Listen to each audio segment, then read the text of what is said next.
हमारी कोशिश ये रहेगी कि रज़ाग्राफी अनस्क्रिप्टेड, ये जो हमारा दूसरा चैनल है, इस पर अब आपको रोज़ अपडेट दिया जाए, क्योंकि रज़ाग्राफी जो मेन चैनल है उस पर बहुत ज़्यादा प्रॉब्लम हो रही है। तो हमारी कोशिश ये है कि हम इस पर और उस पर दोनों पर अपडेट देंगे। तो आपसे गुजारिश है कि इस रज़ाग्राफी अनस्क्रिप्टेड को भी जल्दी से कर लीजिए आप सब्सक्राइब। दोस्तों, बड़ी बड़ी मुसीबतों का सामना करना पड़ रहा है। यूट्यूब की जर्नी काफ़ी मेरे लिए मुश्किल होती जा रही है।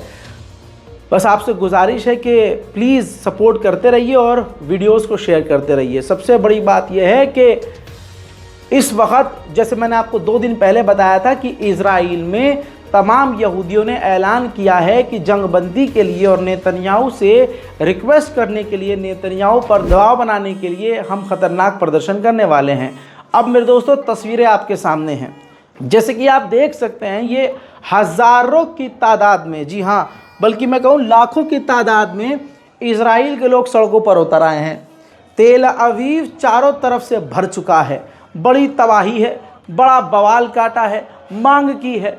नेतन्याहू को क्रिमिनल कहा गया है। यहूदी पूरी तरह से इजरायली प्रधानमंत्री नेतन्याहू के खिलाफ हैं और मांग कर रहे हैं कि हमास के साथ जंग को आगे ना बढ़ाया जाए और हमारे इजरायली कैदियों को आज़ाद करवाया जाए। जंग से परेशान हो चुके लोग अब मांग कर रहे हैं कि देश तेज़ी से इस जंग की वजह से बर्बाद हो रहा है और हमेशा ख़तरों में हम यहूदी हैं और इजराइल हमारा मुल्क है। ऐसे में यहूदियों की मांग है नेतन्याहू से कि जंग बंदी की जाए।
हजरात, ये जो तमाम आपने प्रदर्शन देखे हैं, ये इजराइल के अंदर हो रहे हैं।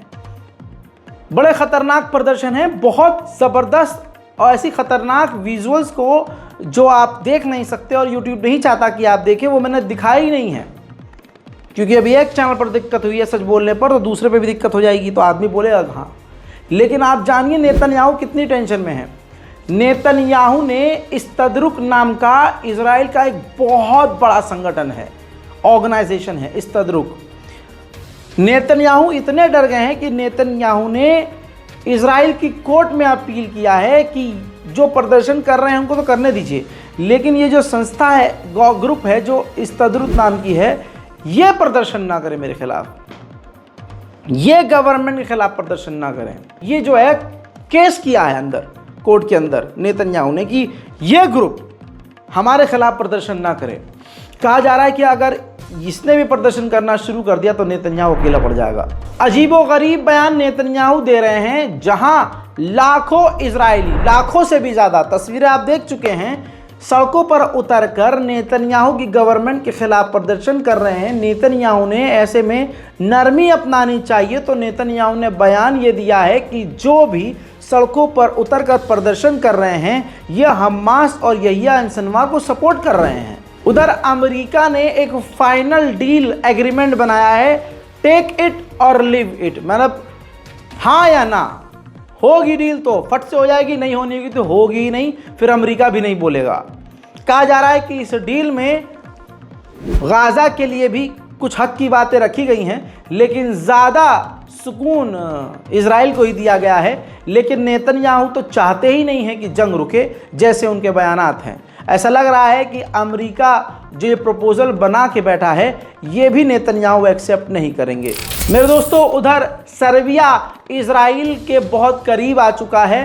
2024 में 23 मिलियन यूरोस के भारी भरकम हथियार इजराइल को बेच चुका है। यानी सर्बिया उन देशों में शामिल है जो कि इजराइल को हथियार लगातार बेच रहा है। हकीकत यह है कि पूरा का पूरा यूरोप इस वक्त इजराइल के साथ है और गाजा के अंदर जो कत्लेआम हुआ है उसमें यूरोप का एक बड़ा अहम किरदार है। फॉर एग्जाम्पल, आपकी स्क्रीन पर ये ग्राफ है और इंटरनेशनल रिपोर्ट्स में ये मौजूद है। बताना चाहूँगा कि ये पूरे यूरोप का इन्वॉल्वमेंट है। पूरे यूरोप ने मिलकर 6.8 बिलियन डॉलर के हथियार इजराइल को बेचे हैं, जिसमें सबसे ज़्यादा पहले नंबर पर यूरोप के देशों में फ्रांस आता है, जिसने 2.72 मिलियन डॉलर के हथियार इजराइल को दिए हैं।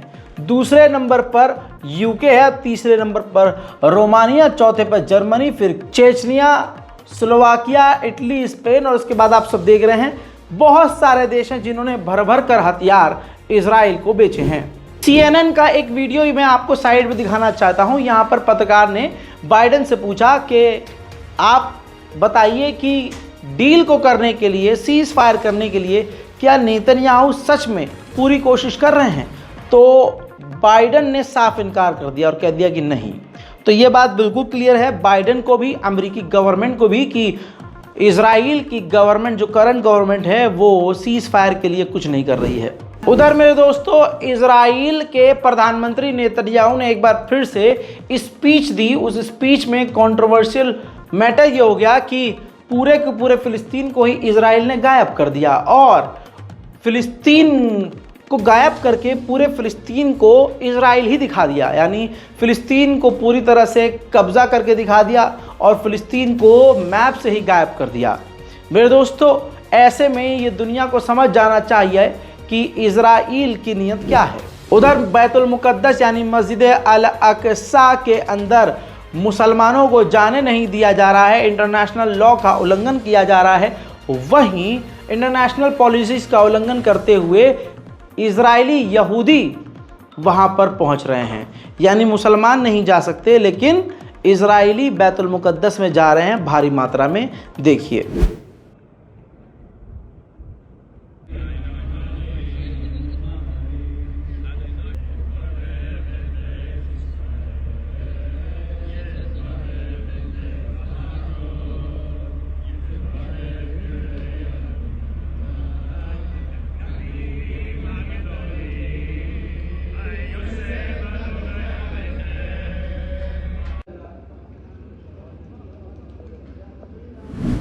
उधर मेरे दोस्तों, ये तो आपने बैतुल मुकद्दस देख लिया, लेकिन वेस्ट बैंक में इब्राहिमी मस्जिद जो है वहाँ पर भी फ़िलिस्तीनियों को जाने नहीं दिया जा रहा है। तस्वीर मेरे साथ आप ये देख रहे हैं, ये है इब्राहिमी मस्जिद जहाँ पर इजरायली सेटलर्स तो जा रहे हैं, लेकिन फ़िलिस्तीन के लोगों को अलाउ नहीं है कि वो अपनी मस्जिद में जाएं। ये भी इंटरनेशनल पॉलिसी का उल्लंघन है, यूरोपीय यूनियन के लॉ का उल्लंघन है, इंटरनेशनल पॉलिसीज़ का खुल्लम खुल्ला ये उल्लंघन है। लेकिन कौन बताए, कौन कुछ कर सकता है? कोई कौन बोल रहा है? कोई नहीं बोल रहा है। कोई सामने आ रहा है? नहीं। कोई बोल रहा है? नहीं। इजराइल के मन में जो आ रहा है इजराइल वो कर रहा है। इतना ही नहीं, फ़िलिस्तीन की मस्जिद जनीन में, ये देखिए, जनीन के अंदर एक मस्जिद है बड़ी खूबसूरत सी। रेड के दौरान इजराइल के सैनिकों ने मस्जिद में घुसपैठ करी है और भारी मात्रा में तबाही मचाई है। तबाही के मंजर कुछ ऐसे हैं जो आपको विचलित कर सकते हैं, लेकिन मैं आपको बहुत सिंपल विजुअल दिखा रहा हूं कि जनीन के अंदर भी, यानी फ़िलिस्तीन के अंदर भी अब मस्जिदें सेफ़ नहीं हैं। हज़रात, जनीन जो इलाका है, जो मैंने आपको मस्जिद दिखाई है, वो फ़िलिस्तीन के इलाके का एक बड़ा शहर है जनीन। वहाँ पर इजराइल ने ये किया है। अब आपको बता दूं, रेड के बाद जनीन में रेड करी है इजराइल ने, सिर्फ मस्जिद में नहीं पूरे इलाके में रेड करी है। और जब इजराइल की मिलिट्री रेड करके वहाँ से वापस गई है तो जनीन का हाल कुछ इस तरह से है।